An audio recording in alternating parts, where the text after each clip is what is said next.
Today we're going to be analyzing Parsley Energy's Delaware Basin position using Novi's forecast engine software.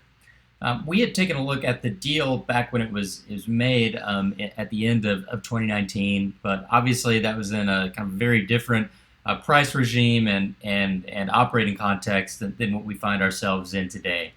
And if you're not familiar with it, Parsley was predominantly a Midland Basin player. They had a small position in the southeastern Delaware. That's where that kind of gold acreage is right there. And Jagged Peak in the blue had a pretty large kind of coterminous position there in the southeastern part of the Delaware Basin. And as I turn on the PDP wells, you can see that it's for the most part it's not very developed so far. I mean, there's definitely some development's been going on, but a lot of greenfield acreage for someone to come in. And when we initially looked at this, we did some kind of spacing sensitivity. So we looked at different scenarios like 16 wells per section, 12, 8, or 4, which it's quite easy to kind of drop those kind of on the map wherever you want to be doing your analysis using our forecast engine software. So that's kind of how we configured the analysis back last year when we were first doing this. But now with lower prices, we're going to see whether there's anything Parsley can do in terms of capital rebalancing or acreage prioritization that can help improve their economics. So that's what I'll be walking you through today. Let me just go ahead and go back kind of to the start of Forecast Engine now that you have that context. And the way the Forecast Engine works is that you can combine together different configurable templates, things like pad designs, well inventories, which I just showed you, completions designs, EUR extension models, and various costs. You can combine them together, with in a pre-drill forecast set. So I'm going to go ahead and kick off one of those here. We'll just call this PEJP revisit demo. There we go. So first thing you do is you choose a model. So we have our Midland, our Delaware models in here. I'm going to go ahead and choose one of these from last year, our Delaware bounded model. Same one that we used when we were making our initial predictions there. Next up is you choose your well inventory. So if I select Jagged Peak, you see I've got my 16 wells per section. I've got my 8 wells per section. I have some where I was doing a kind of a study on what the impact of delaying certain zones are. There's a different video you can find on our website that kind of goes through those. But then I also had my 12 wells per section and my 4. But we'll just go ahead and grab the 12 for this particular run. Then you have your completion designs. So these are also pretty simple. If I just choose Jagged there. You see I ran kind of several different variations on I have Parsley's base design, I have a high fluid version of it, I loaded in Jagged Peak's base design, I've got a lower one.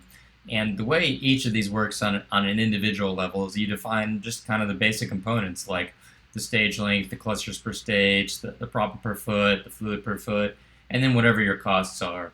Going to combine that all together and our model can both make a prediction with that particular design and give you some costs from it. So I'm just going to go ahead and choose all 6 of the designs that I had built out for the Jagged Peak analysis. Next up, you choose an EUR extension model. So we our main way of operating is we make 2 years worth of machine learning point predictions. So we are entirely machine learning based.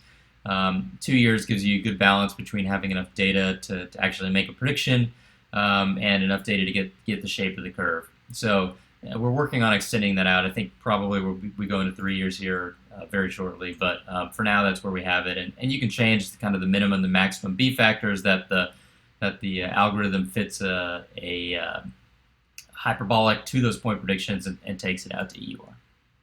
So I choose that standard, and then I'll choose a confidence interval. So you can output 2 of these. P10, P90 is pretty common. That's what I did most of this demo on. And those are, our model kind of estimates the zone uncertainty. So that's very useful for a lot of different type of products in there. And then I'm going to turn on my economics. Some of our customers don't want economics, but most do. They just say give us the predictions, but it doesn't matter. I'm going to choose the Parsley Jagged Peak base drilling costs, and these are kind of all based on essentially stuff that we got from the disclosure from Jagged Peak. We have their shrink yield ratio, etc. I choose the OPEX. That's getting taken from their disclosure, and let's run this one. We'll run it at a $40 flat price deck. So I then kind of go to kick off my my run, and the way that it works is that it'll put out all of this data will be put out into Novi Cloud. So it's going to generate a bunch of different data sets. We're going to have all the input data, the forecasts, Shapley values, analog wells, confidence bands. That's all going to be sitting on Novi Cloud for us to access through any type of BI tool. So now I'm going to switch over to Spotfire, where I've gone ahead and preloaded in several scenarios that I've gone ahead and run through here. For this Parsley Jagged Peak analysis, you can see there are all the wells that we ran. Here are the different spacing and stacking designs that we analyzed, and the different completions designs. And of course, huge spread in the oil predictions and the gas predictions. But the key part of the story here is that as you go from 4 wells per section out to 16, your oil EUR just goes in the tank, and your GOR just goes through the roof. And of course, that finds expression over here on the the NPV, average NPV or total NPV versus wells per section, and on the rate of return. Of course, you can see how that changes according to the price deck, where at $40 you're barely getting any incremental NPV. $50, you can definitely get some incremental NPV even if it's looking kind of poor on a per well basis. But if we return to that question of what can Parsley do to kind of rebalance their capital here to make each well look a little bit better.